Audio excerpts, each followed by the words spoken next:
সচিবালয় ভাতার দাবিতে আন্দোলন, গ্রেফতার 14 কর্মকর্তা কর্মচারী, 5 দিনের রিমান্ড।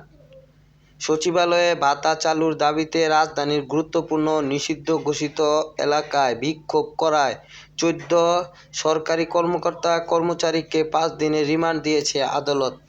শুক্রবার 12 ডিসেম্বর ঢাকার মেট্রোপলিটন ম্যাজিস্ট্রেট জমশেদ আলম শুনানি শেষে এই রিমান্ড মঞ্জুর করেন। এর আগে শাহবাগ থানার উপপরিদর্শক কে এম রেজাউল করিম প্রত্যেককে 7 দিন করে রিমান্ড চেয়ে আবেদন করেন, তবে আদালত 5 দিনের অনুমোদন দেন।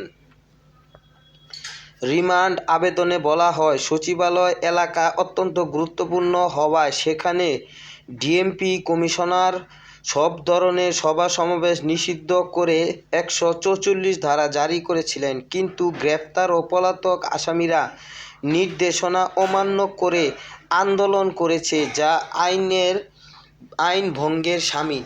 রিমান্ডে পাঠানো 14 কর্মকর্তার পরিচয়।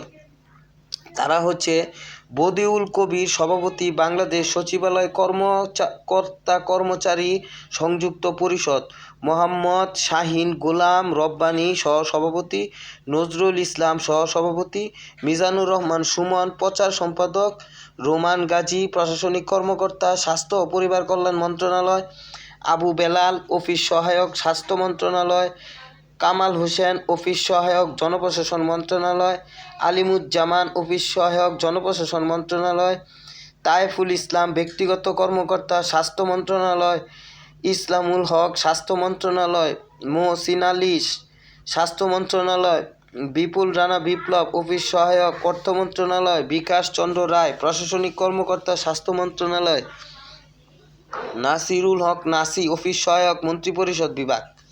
এ ঘটনায় সচিবালয়ে ভাতা আন্দোলন নতুন মোড় নিয়েছে। সরকারি কর্মকর্তা কর্মচারীদের মধ্যে চরম ক্ষোভ উদ্বেগ বিরাজ করেছে।